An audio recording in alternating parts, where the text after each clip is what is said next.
From Bradley Bowl in Windsor, Connecticut, it's the Lind Shoes Open, the 13th of 22 Open Division qualifiers of the Brunswick World Team Challenge.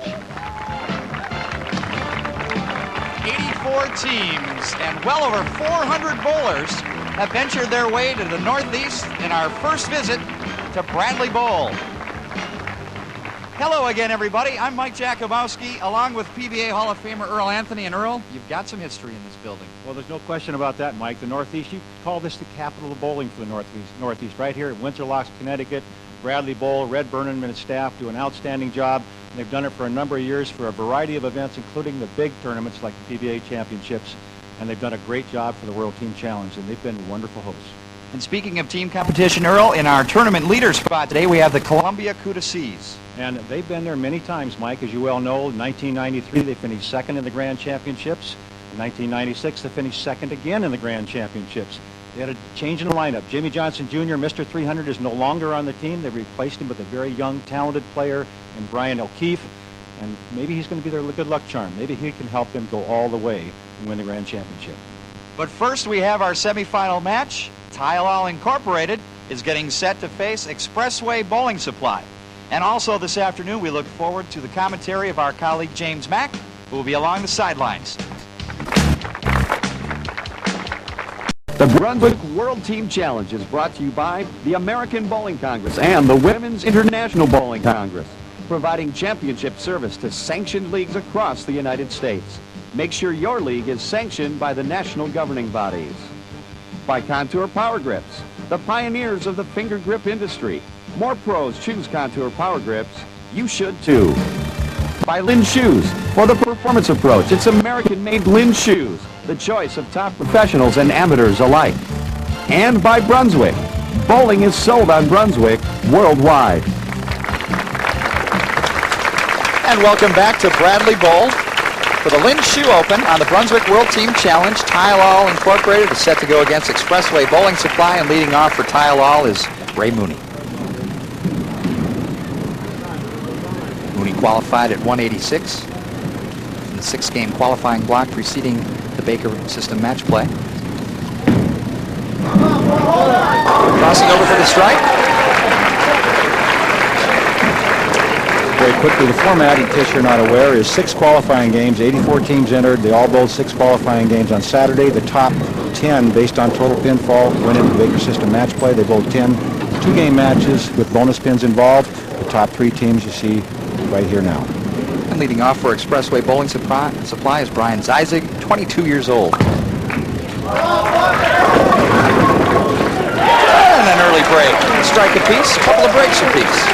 And the pins have been falling pretty good, Mike, if you could get the ball in the pocket area. That's the hard part, trying to adjust to the varying lane conditions and getting the ball in the pocket area. And here's another look at that last one. Watch the head pin. As it goes to the sideboards, comes back, gets pins dancing and falling forward. That's all it takes. Even the Brunswick pins will fall down if you hit them right, huh, Mike? That's right. We're wrong. Bowling in the 2-7 position is Ed Schiegel. Nothing but strikes early. Well, there is that bonus available. Who knows? Maybe today's the day with the high roller people. That $500 bonus will come with games of 240 or better and a 450 series or better. Here's our first look at Carl Fucci for Expressway.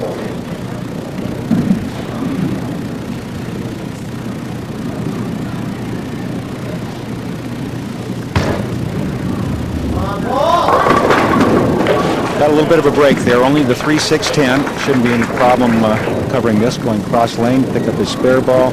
Try to get the ball between the 3 and the 6. And there's a reason for those glasses, Mike. Can you talk to him a little bit about that?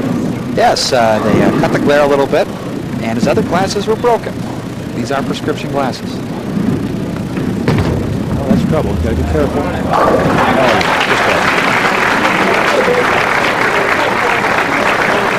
Contour Power Grip starting lineup for Tile All Inc. is Ray Mooney, Ed Schiegel, Paul Alec, John Longacre, and Ed Schuler at the anchor position.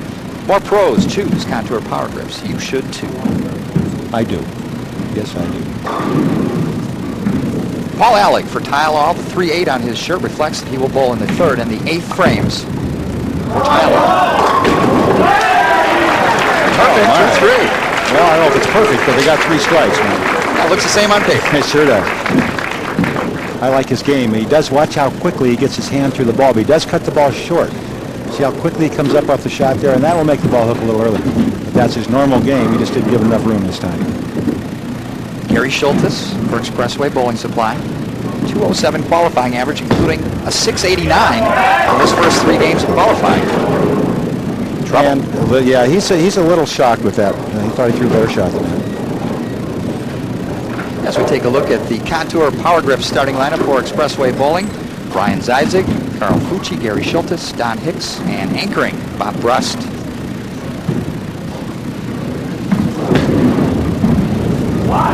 Oh, he gave it a good try, but just took a little more than he expected.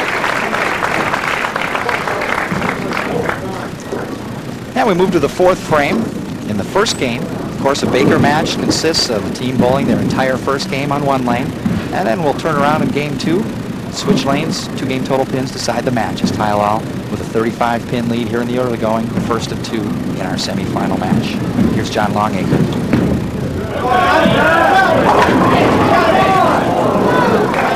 Well, it was a good shot, maybe one of the better shots we've seen so far, and it didn't strike. So bowling, there is a little luck in this game, like most other sports, but still, good shots generally pay off well, and that was a good shot. If he continues to throw it there, he'll be successful. Easy spare, cross lane at the 7 pin.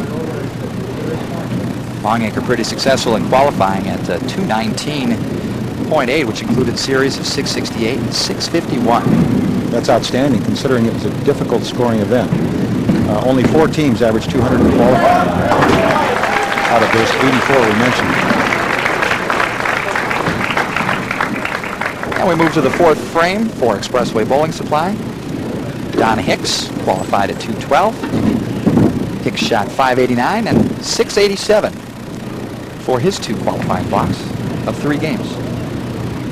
Big, strong guy here. Gets plenty of ball speed, lots of rotation. That one got away from him completely. And from his reaction, maybe he had a little approach problem, but that ball was gone left before hardly even let go of it. This is a tough spare. Because the right-hander, the ball's going to be hooking into the spare. It'll be tough to get the 2 back pins, especially the pin on the left, the 8 pin. He's going to try to maybe cross the head pin on this, but no matter how he plays it, this is a tough shot. Oh, he got it off the kick cut. How about that? Oh, got to feel good about that. Take those breaks when you can get them. It's pretty much what all the players were saying this week. Watch this. Watch the head pin now. It's going to go back and hit the cushion in the back, come off the wall, hit the cushion, and bounce back and get the 8 pin from behind. It's pretty sneaky. Pretty sneaky. Here's Ed Schuler for Tile All. 5th frame, leaving the bucket. And a tough spare. 2-4-5-8. Here's a few of the stats, the high games this week. These are team games. Remember, there were 6 games, and those are really outstanding games, but no one can continue to keep it together to shoot the big numbers for the 6 games. There's the high games individual. Bill Major with a 300 game, and he got the Lynn's bonus because he was wearing the Lynn shoes, and that's an extra $1,000, boys. So in a bowl, put those Lynn's on. And Schuler with a nice conversion on the bucket. And we'll move to the anchor player for the Expressway team here in the 5th frame. It's Bob Brust, the captain.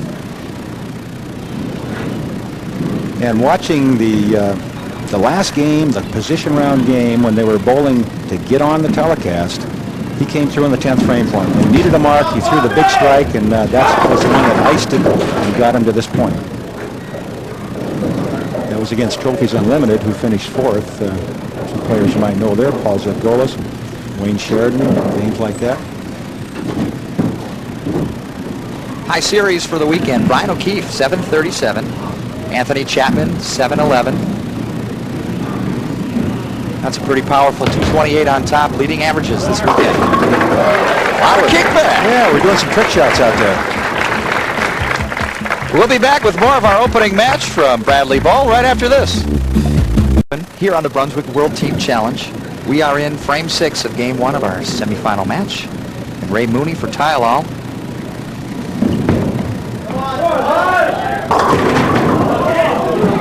Couldn't catch the break this time. 9 in the wiggle, only the 7-pin standing, and the left-handers or the right-handers, neither one have had a problem shooting the corner pins. It's when they go across the other way, when the left-hander shoots the 10-pin, that it's a problem. But going at the 7-pin, he shouldn't have any problem with this. He'll switch balls, go hard and straight, use a lot of the lane. He'll be targeting the middle of the lane, 4th arrow. Great shot.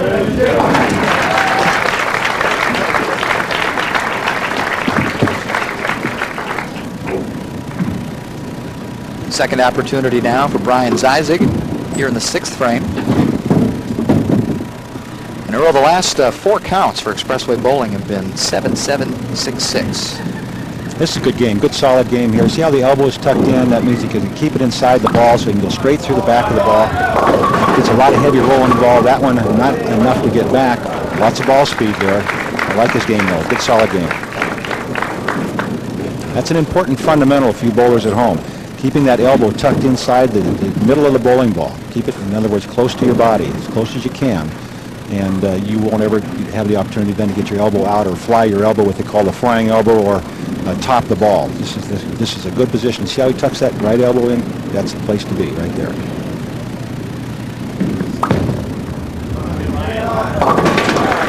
And a nice spare for Ziesig, who was the 1993-94 first-team All-American at St. John's. Owner of 15 career 300 games. 35 pins the advantage for Tyalol after 6 frames of our first game here in the Baker system. We'll turn it around and bowl the second game, and total pins, of course, determines who will go on to face our tournament leaders, the Columbia Cuda Seas, to decide who goes to the Grand Championships next August in Reno.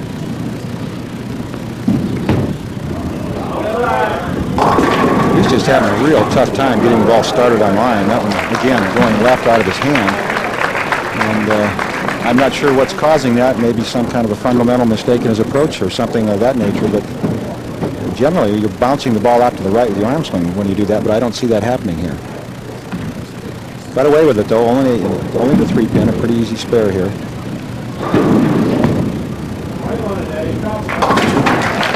And Shigo converts the easy spare. Although nothing is really easy on this type of lane condition, Earl. No, that's true. And I wonder if this might be something that could be an advantage, having the dark glasses. Maybe you can see your target better, less glare from the lights that we installed so you can see very well at home what's going on, which they do reflect off the lane and things of that nature. You can see the concentration here. Kind of stands up. Good shot there. Almost got it back, not quite. He looks like he could be a compadre of our statistician, Peter Hagen. They tend to probably eat the same places, things like that. Wear dark sunglasses, too, I believe. I bet they do, yes. That's what Peter does. That's how he can go incognito to his buffet tables. All right, 2-4-5 here. Shouldn't be a big problem here. Down the left side of the lane, and lots of ball speed.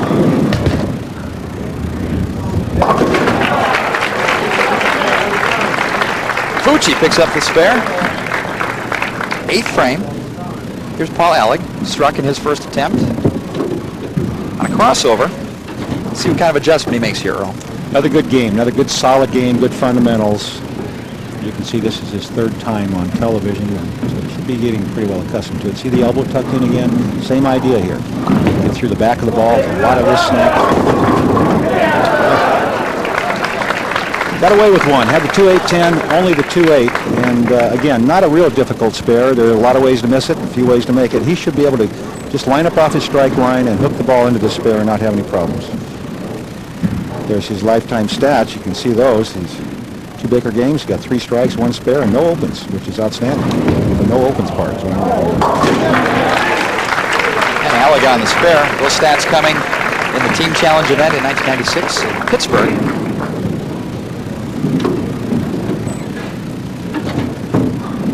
Expressway Lanes is a tournament team. They put this team together just to bowl tournaments, and they enjoy each other's company, so they figure they can, if they like each other, maybe they'll bowl good together.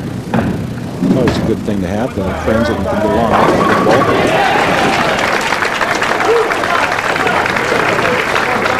Just enough of the 5 to get out to 4. Pretty tricky there. These guys have got a lot of trick shots going today, especially on their spares. Ninth frame, John Longacre. Sparing a single pin in his first attempt. 33-year-old laboratory technician. Delaware State team champion. Also Philadelphia team champion. So team bowling is certainly in his repertoire. Oh, great shot there. Best shot we've seen. Starting to get a little more relaxed. Remember, they only get to help their team twice each game, each bowler. Unless you're bowling anchor, you only get 2 shots in the Baker system. And as Mike has mentioned, we bowl 2 games total pins to determine the winner. There's a lot of pressure out there. You feel it, especially with 4 other guys depending on you to make a good shot so that they can add to it. Don Hicks trying to chip into a 37-pin lead. Take it at 27 with a strike. And does. With a double, the first double for Expressway.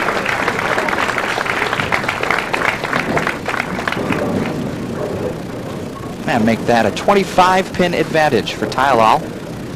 And Expressway will have the opportunity to chip into that, but also Ed Schuler coming up with a strike in the 9th has a chance to extend that lead, making his 3rd Brunswick World Team Challenge TV appearance. Tylal 7-3 in match play as opposed to Expressway Lanes, who are 3-6-1 in match play. So even though they knocked down a lot of pins, talking about Expressway, they weren't very successful in match play. And sometimes that'll carry over right through the telecast. Here's another look at that last shot. Good free arm swing here, good balance at the foul line, gets through the ball really well. Got a good break there. Crossed it over, the head pin did all the damage to the 5-9. 59% strikes in match play for Schuler. Pretty good average. And he gets one home there. Pretty good start for this team. 231 possible, if I'm correct. And everybody's shaking their head, yes, you're correct. So, 231, what a great start. And that puts the pressure on the anchorman for Expressway to come back and match that. Try to keep them in the game. They still have a possible 206.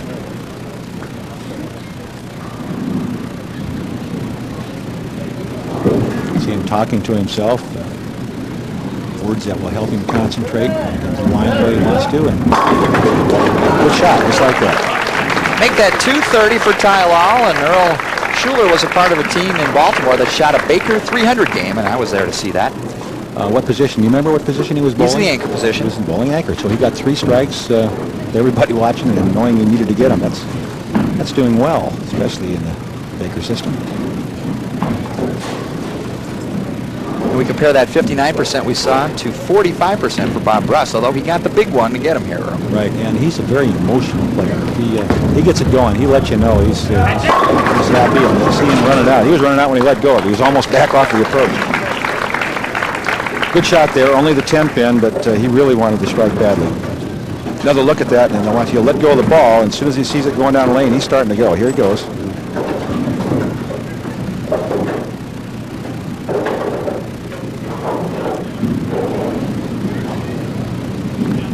of 22 spares, which is not bad. It's not as good as it should be, maybe, but remember, these guys are amateur players, and even though they might be some of the best amateurs, they don't do it for a living.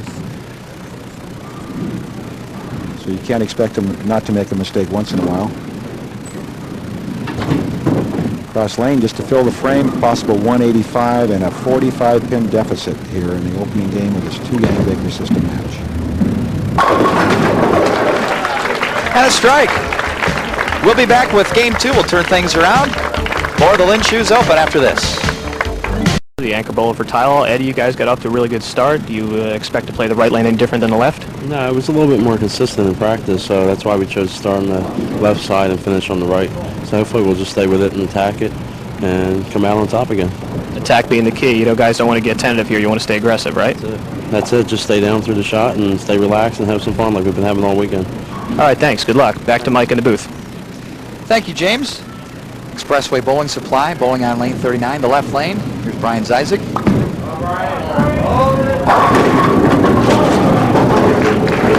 Crossing over, leaving the 5-pin, and he's just not comfortable. He can't seem to get comfortable. You see by his attitude and look on his face that things aren't going quite the way you'd hope. Big crowd here, Mike. Great crowd. First time here in the Northeast. First time to Bradley Bowl. 84 teams, sold out field. We had 14 teams on the waiting list here. So certainly if you plan to bowl in a World Team Challenge event, get your entries in early. Bowlers had a blast here this weekend.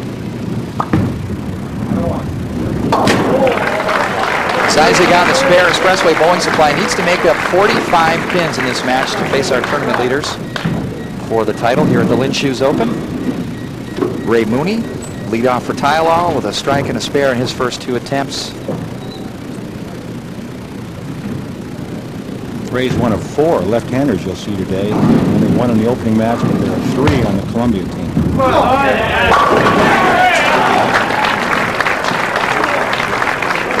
Great shot there. Here's another great shot. The man, Red Burnham, general manager here at Bradley Bowl, and boy, I've known this guy forever. He's done a wonderful job over the last, I think, 29 years he's been here. 29 years, and he said it's tough to try to find a week off in his schedule. Well, he doesn't do anything when he's here, though. He just hangs around. Here's Fuji, a little short. Well, he's going to get me for that one. You won't be the first.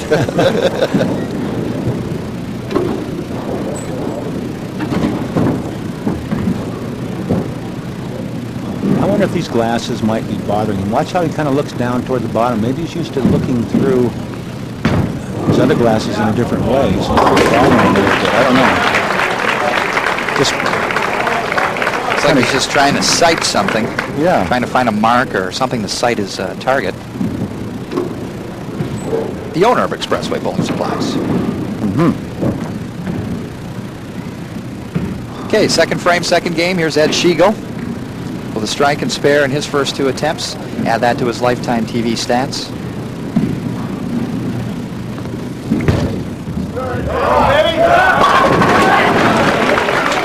And a double, increasing the lead to 59 pins. Very much in the hunt for that 450 bonus we talked about in the high roller people, Mike. Another look at that shot. That's just as good as you're going to get it. 10 in the pit, and he knows it when he let go. He knew it when he let go, I should say. And so did the whole crowd. They were pulling for him. Intensity in his eyes there. You can see that he's really into this. This is the team that's got to get it going, and they've got to get it going soon. They're going to run out of frames. Well, even though it wasn't a very good shot, he got a break, got 9 count, and an easy spare for Gary. And see, the players always seem to want to switch bowling balls to get something that doesn't hook cross lane, and use as much of the lane as you can when you shoot your spares. You'll be more consistent that way. The spare's a lot easier. Just like that.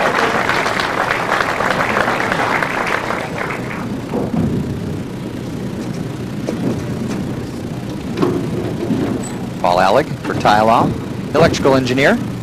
Bowling in the 3-8 position. We're in the 3rd frame of game 2. High roller bonus still in effect. We'll pay $500 to all 240 games or higher and all 450 series. Tylalol needs 220 for the 450 series, and there's a strike, 3 in a row.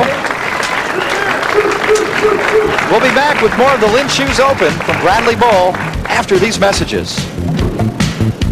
With a spare. The lead is 72 pins for Tylalol. Oh, look at here. When you got it going, you got it going, folks. And hit him thin, watch him spin. The wall shot. The last pin to fall, the 8th pin, and fell because it was tired, it looked like. Didn't hardly hit it very hard. That's 4 in a row for Tylalol. Here's a look at that pin action. Now watch the head pin. It generally does most of the damage. Comes back, kicks the 2 pin backwards, and it kind of rolls, and just enough to knock the 8 out. This has to be pretty discouraging for Expressway because they bowled so well in the qualifying. As I mentioned, they were the qualifying leaders. In other words, after 6 games, they were leading the tournament. Then they got into match play, and they just could not get it going. They were 3-6-1 in match play, and that was their downfall. In the Baker system, for some reason, they just didn't gel. And like I say, when you lead the tournament and then start getting beat up like that, it can be very discouraging, and it's continued into the telecast here. Schuler solid for 5 in a row. Each player struck in that first game, and now each player has struck in a row in game 2. Here's another look at that shot. He's playing a very deep angle between the 4th and 5th arrows, And the tremendous rotation, the roll, the strength of the ball that enters the pocket area. 10 in the pit, excuse me. Talking with Schuler before we began, these guys love this Baker team competition. It just fires them up. 1-2-4. And they are really struggling, and it's you can see pretty much by their attitude they figure it's like we all do. It's pretty much over with this match. You kind of bowl for your pride now. You want to make sure you don't make any foolish mistakes. You pick up the spares you can, and when you go home and watch this later, you can say, hey, yeah, I made a good shot. It just wasn't our day.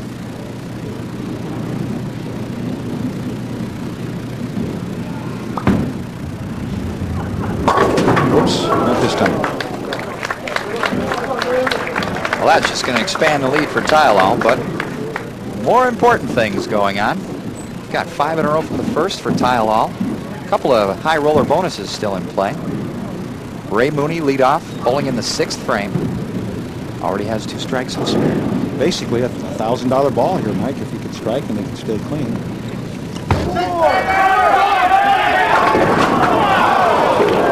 Oh, well, not a bad shot. Easy spare, and that's important. They're still only a double away from that extra $500 bonus. There's some pretty good spare work. 19 of 22, 86%.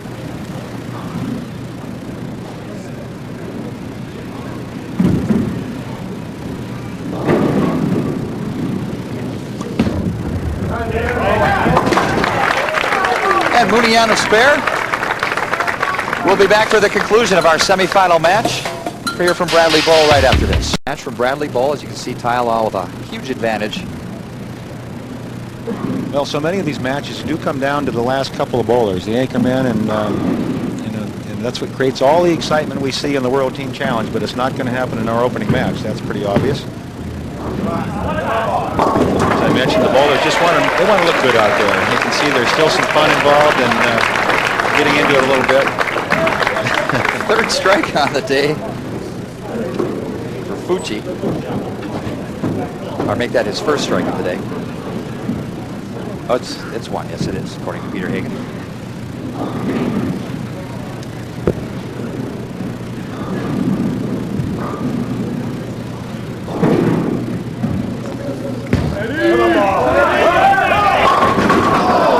Boy, they're making good shots. I'll tell you what. And even though they've got this 100-plus pin lead, they're still out there trying to punish those pins a little bit. And they really lined up. And the idea here, I'm sure, in their minds, is to continue with the concentration, try to make great shots all the rest of the way through the game, because they have to get ready to bowl for the championship against a great Columbia Kudasees team who has won a couple of these regional tournaments in the past, and as we mentioned at the start of the show, finished 2nd in the Grand Championships twice.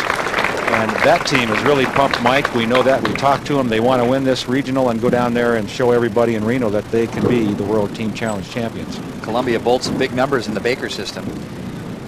They did. And with the big numbers Tylenol shooting, it's certainly going to shape up to be an interesting title match.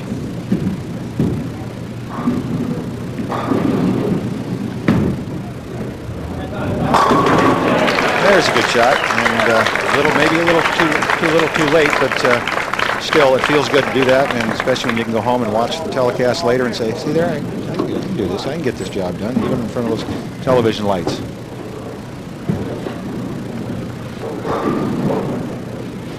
Paul Alec, 8th frame. Paul wants to load it up here for the guys bowling that 4th and 5th position, who are the guys you expect to throw strikes for you. If they can get one here, they might just put this game out. There it is.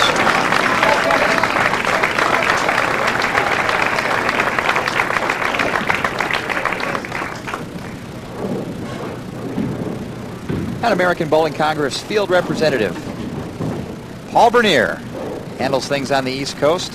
Enjoyed working with him all weekend, providing support, getting scores, helping us out. Appreciate his help. Well, not the result he wanted from his strike effort, but an opportunity to show off a little bit here. The washout, the 1-2-10, and he's going to give it everything he's got. Big smile from one of his teammates giving him a bad time about leaving the washout.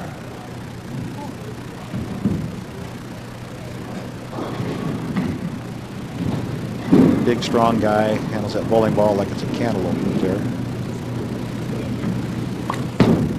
Got a chance. Really? How about that? There you go. There ain't nothing to this game, folks. It's amazing in this game, Earl, when things go your way. It is, especially when you're relaxed. And he was relaxed, got up there and made a great shot. And the idea is to get enough of that head pin to get it to slide over there, and not so much that you can fly it around it. And that was perfect. Well, let's turn it over to James Mack in the sideline and get some insight from down on the lanes. All right, from my vantage point down here, this match looked pretty much like it was, experience was the factor. I mean, Tylal has bowled together many times before, and they looked loose, they looked aggressive. The other team looked a little tight early on, and they got off to a bad start, and that was it. That's how I see it down.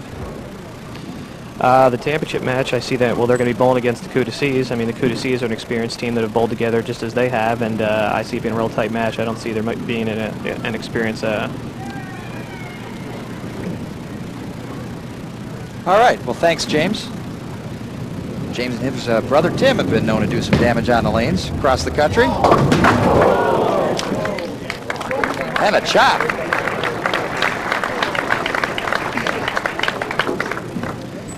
Well, there goes the opportunity for the extra $500 bonus from the high roller people for the 240 game, but they are still in line with a possible, with a double in the 10th, they can still get to the 450. Well, they've got the 450, excuse me, with a mark is what they really need, just a mark. That's a mark. Well, I'm talking about their opposition here, the Tylal people, who are going to be the winners, as James said, of this opening match.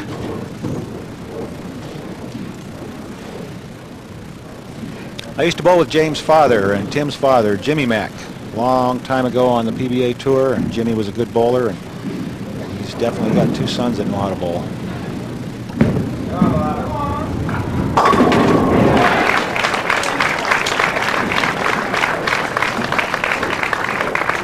Well, all that remains to be seen in this opening match is whether or not Tylal can get a mark in the 10th frame for that 450 bonus, $500 from high roller people. The good folks at High Roller have been writing a couple of checks lately. Oh, Bob Brust finishing up for Expressway Bowling Supply, looking to strike out.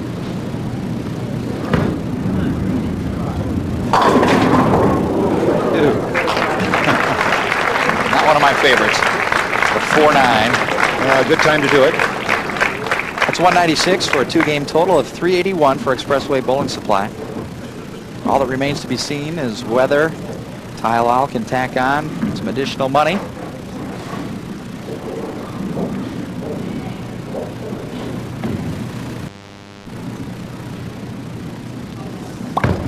Schuler needs to mark. And strikes. And that's good.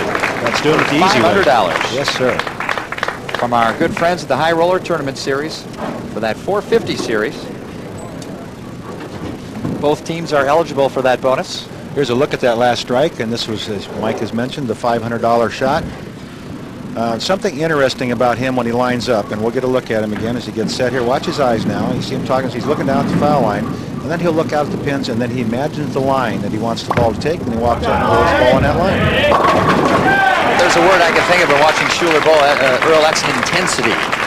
That's a good word for it, and concentration would fit in there along with intensity and desire. All those words kind of go together, and he's got plenty of all that. And ability. There's no question he has a great deal of ability. I like his arm swing. Good free arm swing from the shoulder. Lots of power in the release position here. And a good time for that to happen. 463. We'll take you around the bowling world when we come back. Our championship match. Now it's time to go around the bowling world. Brought to you by the High Roller Tournaments at the Showboat Hotel in Las Vegas. The American Bowling Congress, the world's largest sports membership organization, recently conducted its annual convention as a part of the 94th ABC tournament at the Von Braun Civic Center in Huntsville, Alabama. Convention week began as the stars shone brightly on Hall of Fame night to honor bowling's greatest. Legendary Joe Norris made the walk down center aisle of the ABC tournament lanes to honor this year's inductees after competing in his 68th showcase of bowling. Norris is the lifetime pinfall leader at the ABC National Tournament with over 119,000 pins. The 1997 ABC Hall of Fame induction ceremony honored 5 new members. Ernie Schlegel became the first bowler to be enshrined in both the PBA and ABC Halls of Fame in the same year. Schlegel is a frequent competitor on the Brunswick World Team Challenge circuit. Mike McGrath, our anchorman, who was in the pocket all 3 games, only needed a mark for us to win. Easy, I thought. Well, he missed a hairpin, so I knew he was as nervous as all of us. I'm glad it was him and not me, because I'd probably still be there. He made the spare, and he got good count, and our team went crazy. A feeling I haven't felt since. Frank Esposito was inducted into the ABC Hall of Fame in the Meritorious Service category.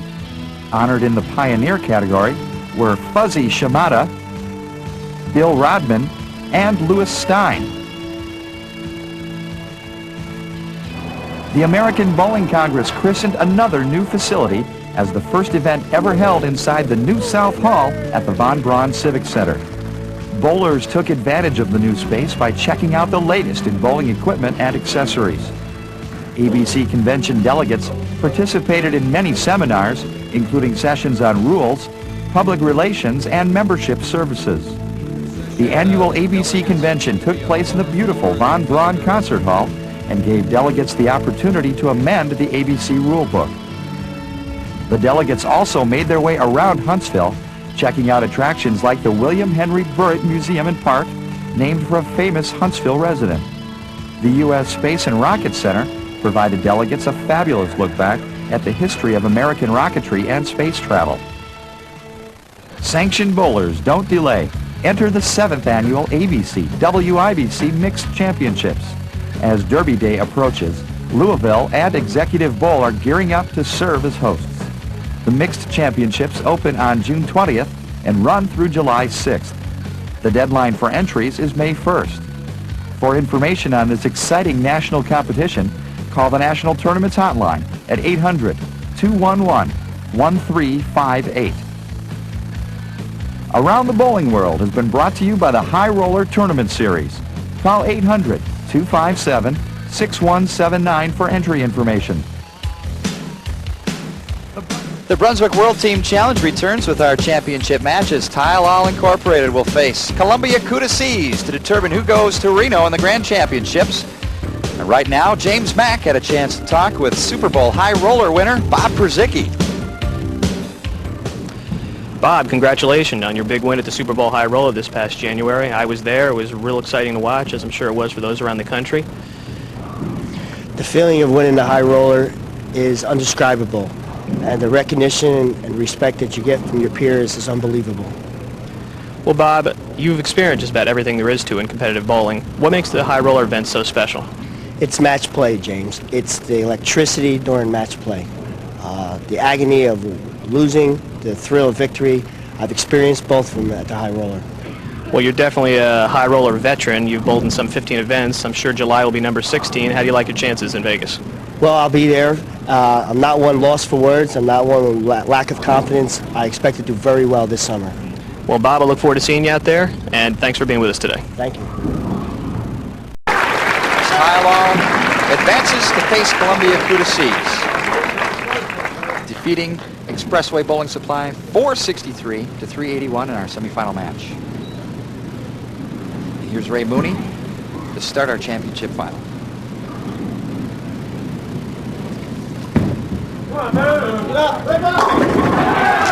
Well, that's the way to start it, Mike. And this team really, I'm sure, is very aware that they have to bowl well in this match. There's no question that they've got their hands full with one of the finest 5-man teams we've ever had. This is a great team. We talked about how they finished second twice in the 2 Grand Championships, and you see Michael getting his little 1-6 stuck on the bowling ball there. That's right. It's time to start the music and dance the Litchstein Ballet. Here it comes.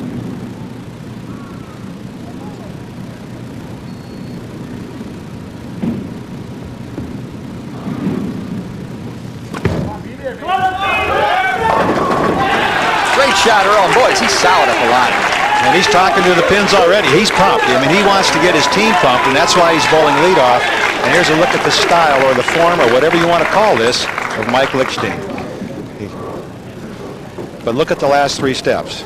Just as good as anybody else right there. I'll tell you what. And there's a look at his father, who is a PBA Hall of Famer, Larry Litchstein. And Larry, I'm sure, did not teach his son to get to the foul line that way. As a matter of fact, didn't you talk to Larry, and he had Mike, and he told you why he bowls like that? Yes, apparently it started as he started bowling with too heavy of a ball in his youth, and he needed to get something going to get the momentum to get the heavier ball going in his approach.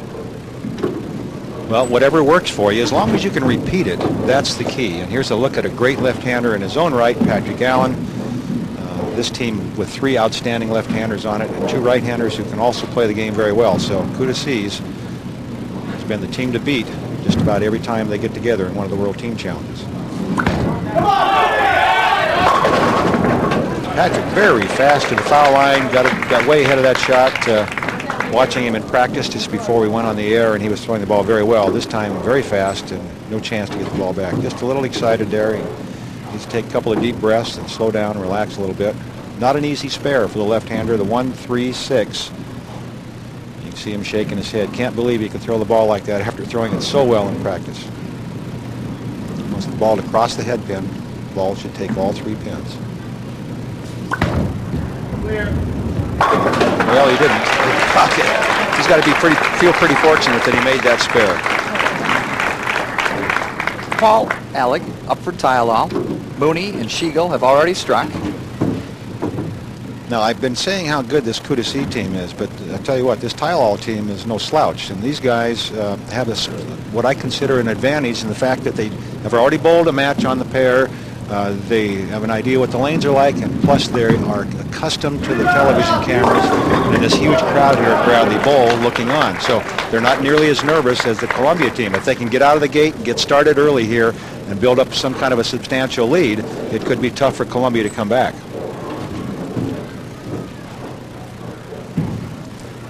The 2-8, and he's going to try to hook it into the spare. Oh, he's throwing hard and straight. That's dangerous, and that's the result you get when you do that. The contour power grip starting lineup for the Columbia Kudasis. Mike Litchstein, Patrick Allen, Mike Mullen, Brian O'Keefe in the slot, and the anchor player, Brian Bogosian. I like that name, Bogosian. I like the sound. It just kind of rolls off your tongue, Bogosian. I like that.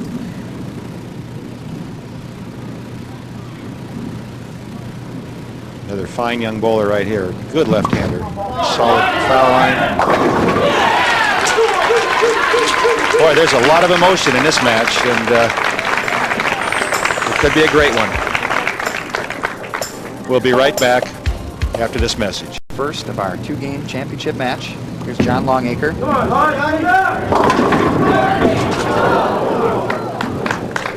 Well, this team has gotten off to some great starts in their opening match when they did in their opposition with a great 463 set. They started with the first game with a 3-bagger. They started the second game with a 4-bagger. They started against Columbia Kudasis with a double, but then they make the mistake at the open. So Columbia right back into the match. It's early on, only the 4th frame of this 2-game, as you mentioned, championship match, and this, I think, is going to be a great match. In fact, James Mack mentioned that he thought it would be a real close and tight match, and I have to agree with that. I think it's going to be a good one.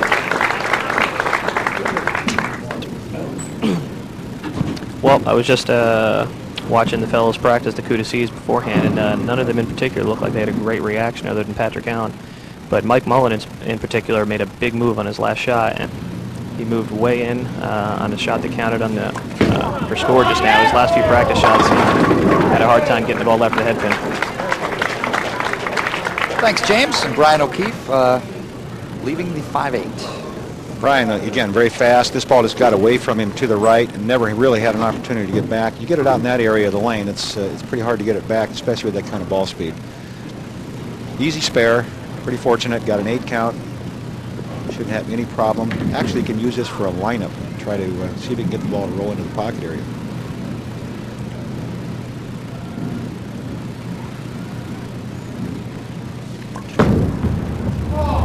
Make that a 1-2 spare conversion for O'Keefe. Things tight here in the early going. We go to the 5th frame. Our look at our anchor players wearing the 5-0, meaning they bowl the 5th and the 10th. Columbia Cuda Seas with a 4-pin advantage. First time Tyleall is bowled from behind. First time they bowl from behind, but this is a guy that's done the job for him both times, according to our statistician Peter Hagen. In the 10th frame, he threw doubles. So if it gets down to that, expect a lot out of Mr. Schuler. Light in the pocket and a nice carry. Well, you said the right thing earlier, Mike, when you said he had a lot of an intensity, and you can see it in his face and his eyes, and he's trying to get this team up for this big match, trying to get them to really feel that they have to make good shots and be involved emotionally.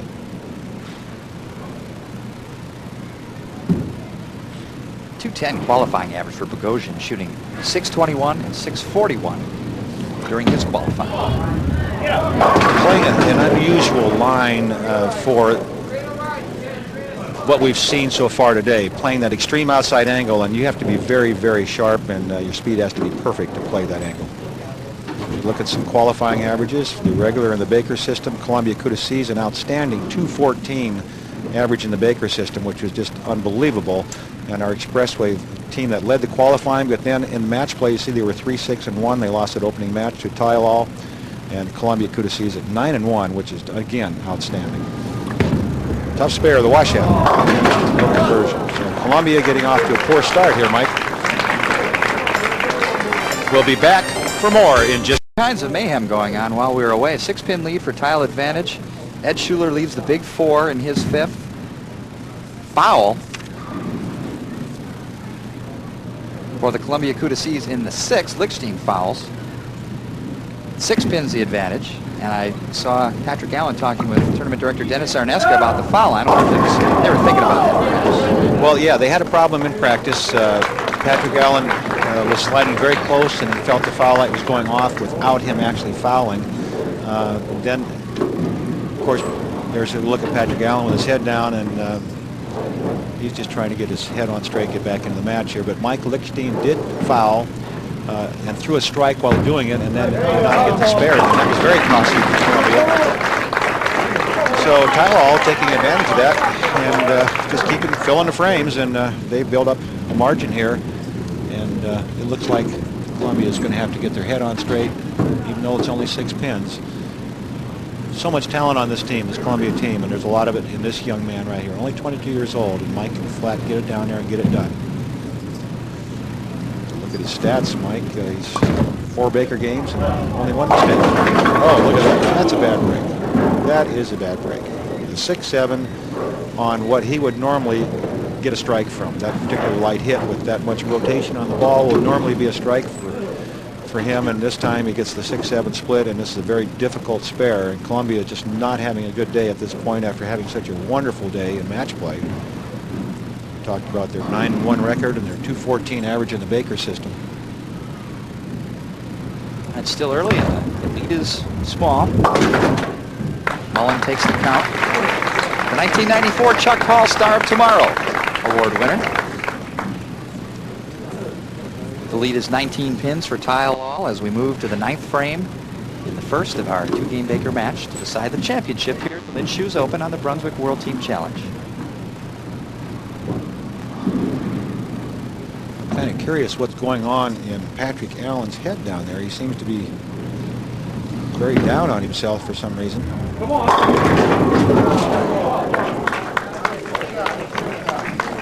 The team just not acting like a team. I'm wondering what's going on down there. What do you think? Maybe James could help us out and talk to a couple of those guys? I can tell you this: I bowled with Patrick a lot in the past, and that's just his mannerism when he bowls. He kind of focuses, and it really keeps him within himself. I don't really think he's down on himself. I just think he's trying to find out how to get his game back together. Tell me when.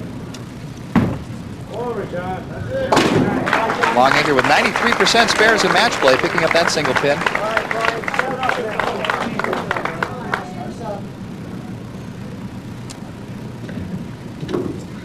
And we certainly appreciate the sponsorship of Lynn Shoes, who's been with us ever since the beginning of the Brunswick World Team Challenge.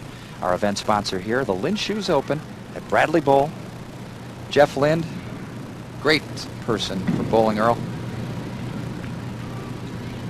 We'll be up there to see Jeff in just a couple of weeks up in the Minneapolis-St. Paul area for the World Team Championship. As usual, another sellout. And the fine folks at Cedarvale Lanes, we'll be seeing them in a couple of weeks.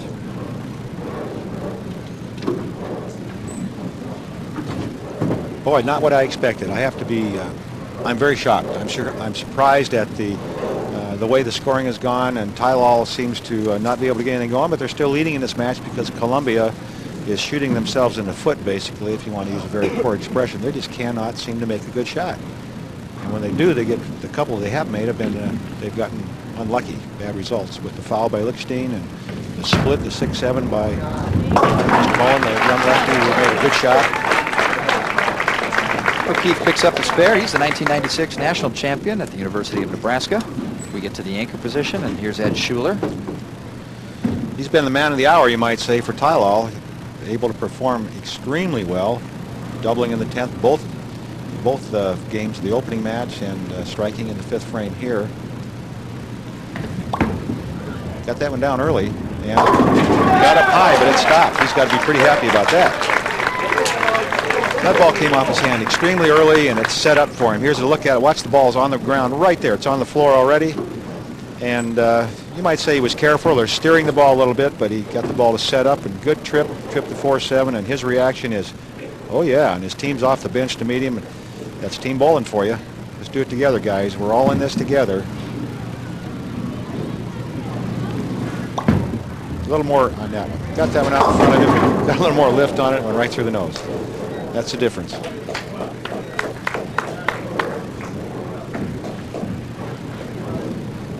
Now with 2 pins and count here, we're looking at 178 for Tylal.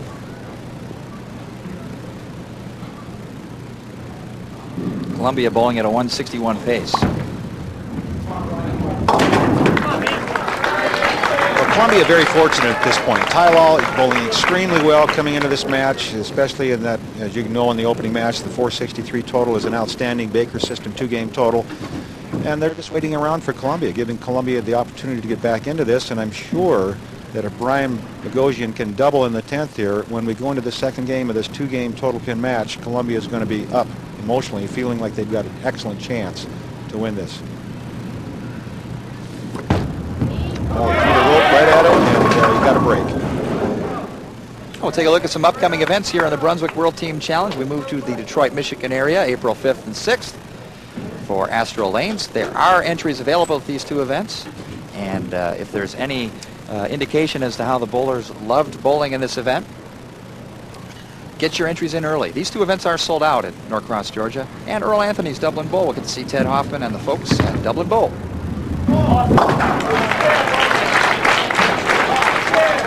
And then we move to the Midwest in Hawthorne Lanes, Bill Spigner's house in Vernon Hills, Illinois.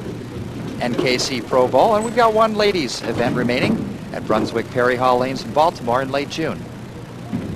If you'd like information on how to get your team in, and believe me, entries are early, are the best, give us a call at the World Team Challenge hotline.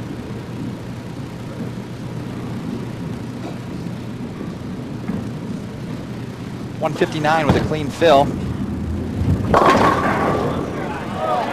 that 158 and a 20-pin lead for Tylal. Our 2nd game in the championship match will turn it around and decide our winner right after this.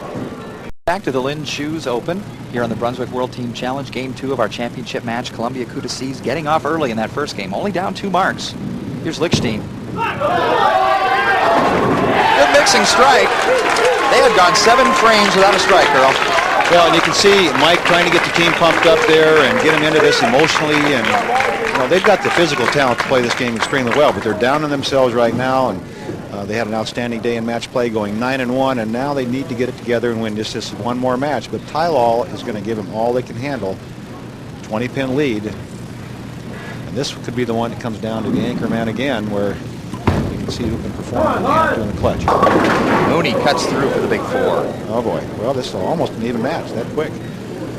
As a matter of fact, with a strike in the 2nd frame, it'd be real close, like a 2-pin match, and I think it would be the advantage of Columbia.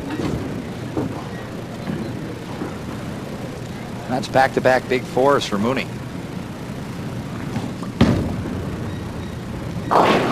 Ooh, almost kicked it out. Almost. I'm wondering if the lanes are changing a little, if the players are not making the right moves, or if they're just feeling the heat a little bit about bowling an experienced and strong team like Columbia Kudasi. Maybe that's possibly the problem that Tylalol has. Well, let's go down to James Mack, who possibly has a better angle on this. James? During the break, I talked to Mike Mullen about getting the momentum back, and he was pretty quick to let me know that after they shot 150 earlier today in the Bakers, they came back with a 250. So they're pretty confident, and I expect them to be there at the end. Back to Mike. Strike and a double, and Earl, you said it and it came true. What a turnaround early here in the Baker system. Well, you know, it's kind of a a strange way to get yourself going, bowling 150 and then coming back. I don't think that's the formula for success. Not in my book, anyway. If you're capable of shooting 250, why not do it the first game? That's right. We do have a lead change as Columbia Kudasis have taken a 2-pin lead, erasing that 20-pin deficit very quickly here in Game 2 after the lane change. Here's Shiegel. Oh, look at this. Now, there's a little bit of an unusual pin reaction. That pin, out of range here. That pin was laying down, and it stood back up. That's pretty unique. It's a good bottom on these Brunswick pins, folks. You got to hit them to get them. Watch what happens on the left side of the screen. The head pin will go to the wall, come back and kick and stand the 4-pin right back up again. It's falling down. Watch the head pin stand it right back up. There you go. Got to be careful. This could be chopped. Needs to get both pins with the ball if possible. That's a good shot. Great shot. And a nice conversion for Shiegel. 2 pins the advantage for Columbia here in the 3rd frame, and a chance to extend that lead to 12. It's Mike Mullen, a couple of spares in his first 2 attempts, and striking on a double is Columbia.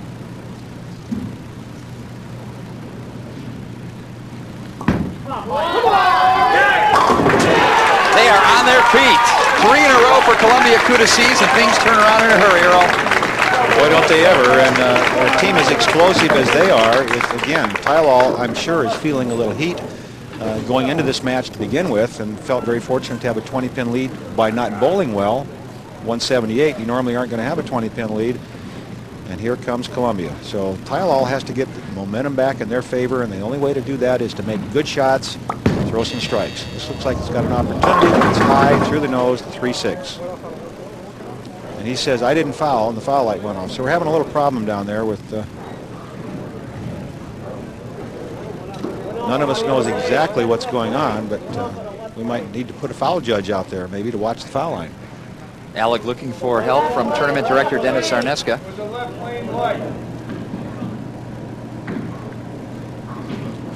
Apparently I heard someone mention that perhaps the left foul lane light went off.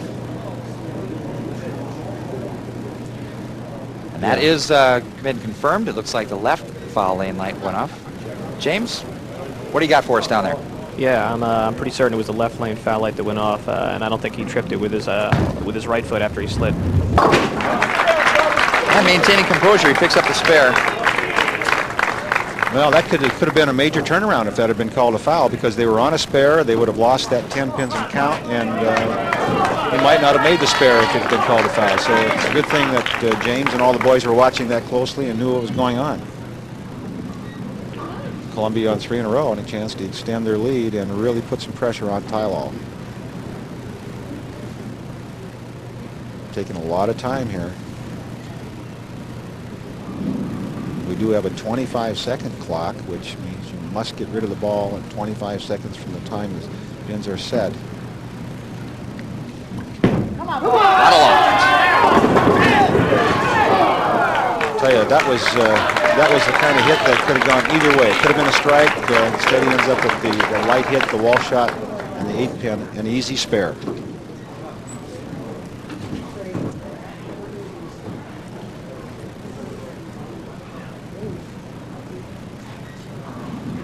Again, taking an extremely long amount of time. Come on, Brian. You got a bowl now. You can't stand there forever. Went over to get his spare ball.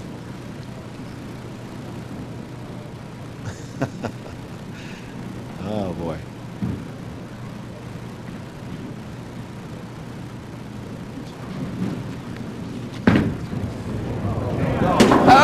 by. We'll be back with the rest of our championship match following these messages. Back with the remainder of our championship match from Bradley Bowl. And Earl, it's been Ocho Loco, all 8 counts, as Columbia Kuta Seas have taken a 16-pin lead as we go to the last 4 frames. Well, no one seems to be able to get lined up, hit the pocket. Patrick Allen with tremendous ball speed. This one will get down there in a real hurry because he's going to just try to overpower the lane. And he did, but it never got back. And those 8s are coming wild again. Crazy 8s. And at least it's an easy spare. The others were 4-7s and things of that nature, which are a little tougher. In fact, one of the players for Tylol missed the 4-7 after we'd seen 3 or 4 guys in a row leave it. Just see if Patrick can hit the head pin and get the spare. Columbia kind of coasting in on this one because Tylol just cannot seem to get it going.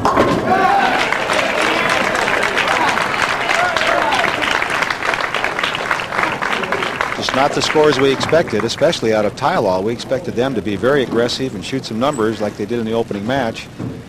They've got an opportunity to do a reverse American Bowling Congress 100 under your average patch type thing here. They shot 463 the opening match. They might shoot about 350 this game. I own a couple of those. Do you really?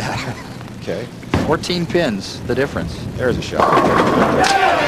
That's what we've been looking for. That's the Tylol we saw in the opening match. And Schigel stops the bleeding for Tylol. 14 pins, 8th frame, Michael Mullen.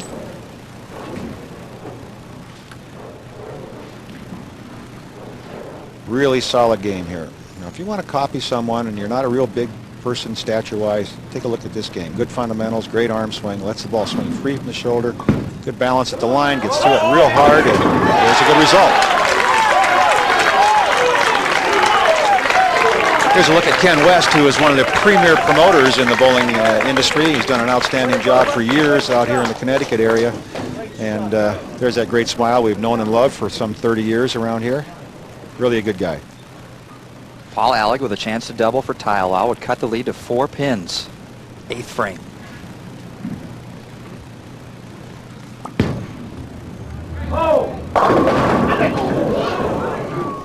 Got a break. Had the 4-9 and leaves only the 4. Still this match up for grabs.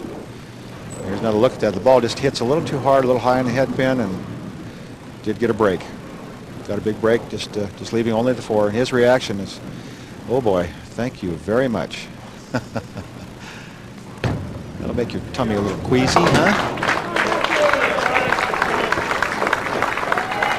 Alec converts the spare. 14 pins, the lead for Columbia Kuta Sea as we enter the foundation 9th frame. Well, now it comes down to the guys that are paid to perform, the last few people on your team, the guys bowling 4th and 5th, and you expect them to get up there and make good shots in this situation, and whoever does perform now is going to end up being the winners. Is that close? Oh, now there's another really bad break, and you see his reaction and his teammates' reaction. They can't believe that he left the 8-10 on a light pocket hit. It just doesn't happen. Well, it happened this time. Here's another look at it. And watch the ball as it goes down the lane. He's playing between 3rd and 4th arrow. It's plenty of back end here. The head pin jumps up in the air and goes right over top of the 8-pin. Very, very unusual leave. Going to throw it real hard, try to bounce it out of the pit.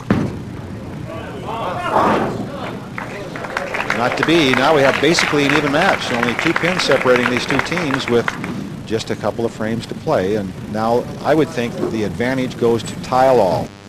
And the reason being they have 2 frames to play. Columbia only has 1. A strike here for Tylol, and it brings up their big man, Schuler, in the 10th frame, and he's been outstanding when they need him. 2 pins the advantage for Columbia. It's Longacre, who threw 60% strikes in match play, winds it up in the 9th.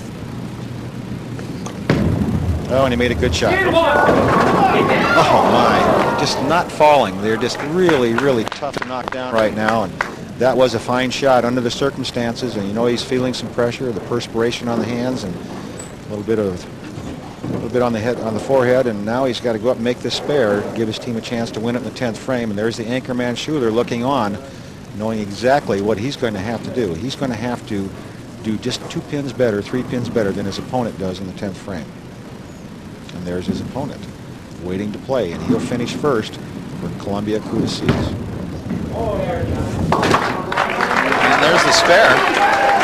As so often happens, Earl, here in the Baker system and Baker team match play, it comes down to the anchor players. Here's Brian Bogosian for Columbia Couta Seas. Needs a double and 8 to shut out Tylal. Both these players outstanding when they need to be. They seem to find a way to get the ball in the pocket to see if Brian can perform. Taking a lot of time. I don't like that.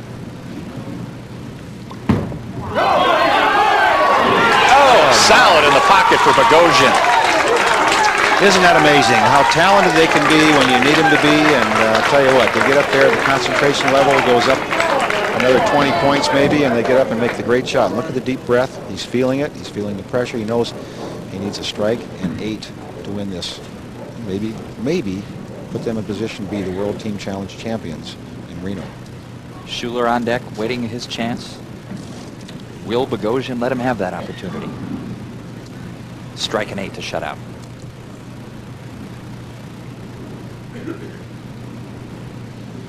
And someone just coughed a little and made him sit back and start over again, and taking lots of time here. Just a brief lack of concentration there just because of the noise in the audience. A lot of people here. You can't expect complete silence. They're doing their best, but here we go.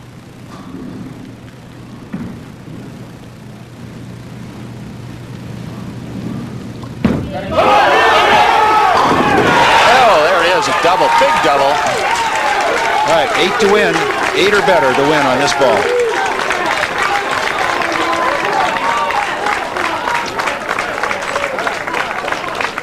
I would be surprised if he hit the pocket with this ball. I would expect him to throw a high, hard Brooklyn. This ball should get down there in a real hurry, and it should be just left center of the head pin. The problem with trying to hit the pocket is if you make a small error, you might get 6. 8 to win. Here we go. And